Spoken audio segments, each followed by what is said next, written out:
Welcome in, or welcome back to today's reading. This reading is going to be a little bit different in terms that it's going to be a lot shorter than my usual readings. So you can probably guess by the title what this is about, but we have only 2 cards for each pile. We have your hidden strengths and how you can utilize those strengths. This reading was inspired by Joe Chichikawa's 90 Days to Freedom on what are your strengths. I decided to make this because even when I was doing the exercise, I couldn't really pinpoint what my strengths were, so I had to kind of use my tarot to kind of highlight those strengths that I had or that I didn't know that I had. So this is what I'm going to do for you guys. And about the 90 Days of Freedom, if you don't know anything about Joe or just getting news, I can link their stuff down below and they'll kind of explain what that is a lot better than I can. But basically it's a 90-day program where each day you go through these journal exercises where you might do things like uncover some deep-rooted things that you need to let go of, or things you need to forgive, or people you need to forgive yourself, and it'll kind of go into some like deep-rooted personal stuff, and then it goes into how you can strengthen yourself, how you can use your talents, how you can use your gifts, and how you can take each day to go closer and closer to your goals. Again, they can explain a lot better than I can because I'm not doing a really good job of that. But anyways, going back to the reading, if you haven't already chose your piles, the timestamps are down below, but I'm going to choose, or before I do that, I'm going to cleanse the room, clean the area, and then I'm going to choose a crystal for each pile. But again, the timestamp is down below.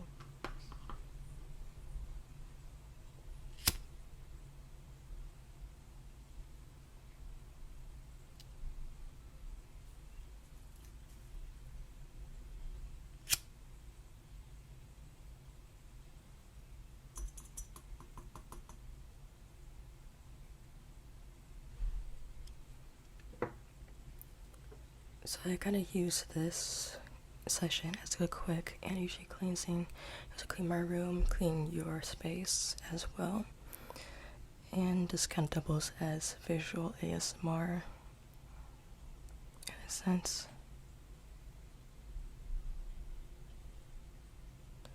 So get it around you as well, to the sides.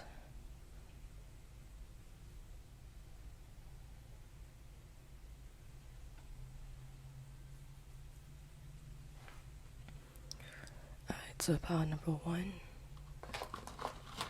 you guys have this purple fluorite.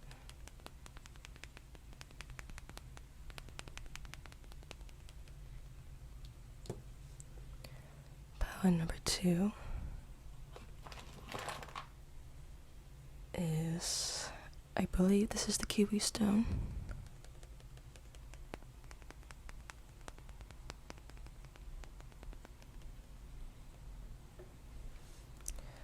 Pile number 3 is this citrine.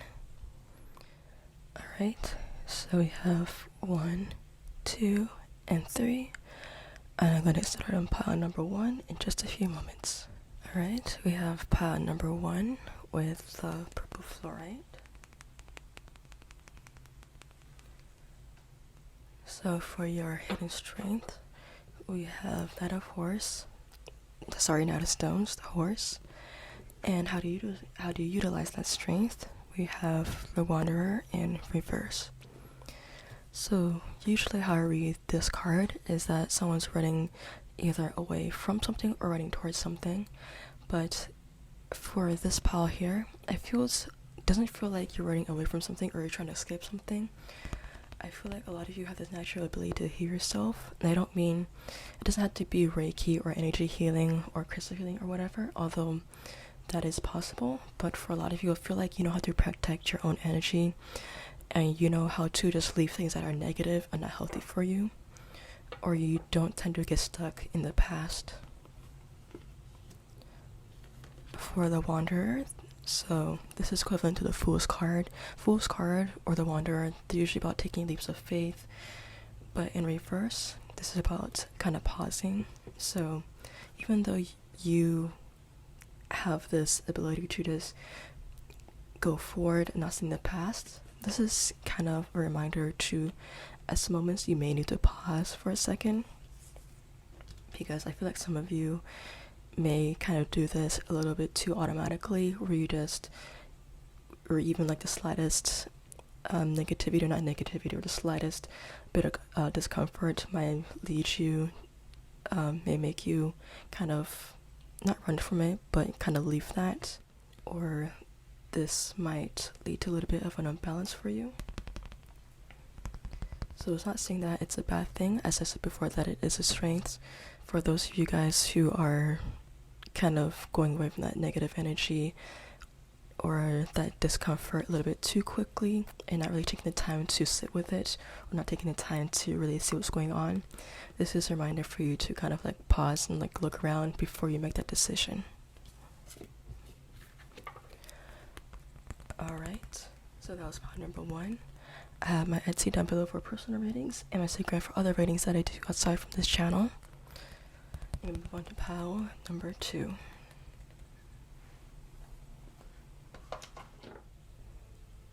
Pile number 2, for those of you guys who chose the kiwi stone.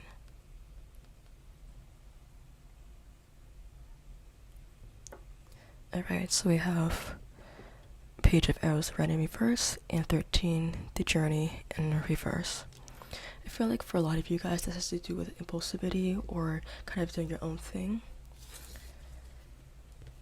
This upright, I usually see this, well, this card usually has to do with learning and application, but since this is in reverse, I feel like you're just kind of doing your own thing, you're taking your own path, and you're not, it feels like maybe from the outside you don't have a plan, but you kind of know what you're doing.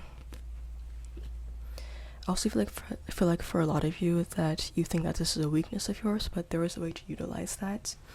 And I also feel like you think this is a weakness because this is reminding you that you shouldn't restrict yourself. You shouldn't try to close yourself in a box just because you see other people work a certain way. For example, someone might have a working style where they wake up at a very specific time, they work at a specific schedule, but for some of you that type of schedule may not work, but because you think that's how people should work, you try to fit yourself into that box. This is saying to continue doing your own thing, at the same time still have some structures set into place.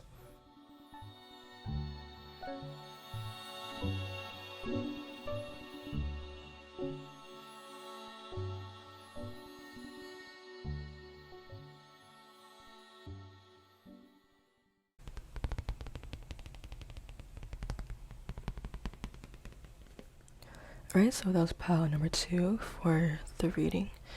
And my Etsy down below for personal readings and my Instagram for readings I do outside of this channel. I'm gonna move on to pile number 3. We have pile number 3. For those of you guys who chose the citrine here.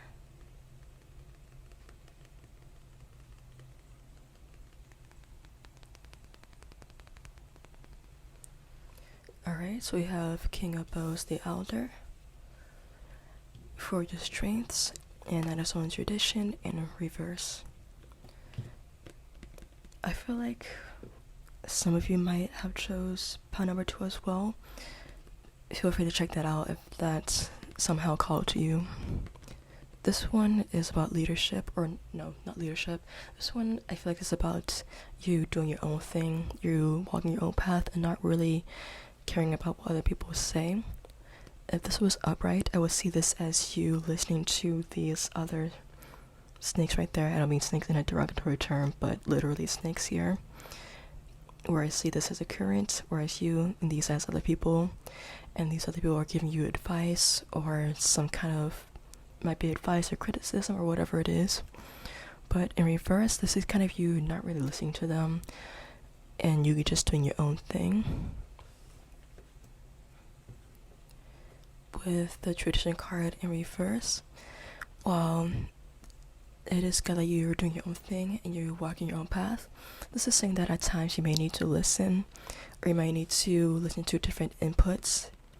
So this is saying that you may not know everything, try to listen to other people's inputs, and you may also gather information from other people to strengthen or to better your own judgments as well.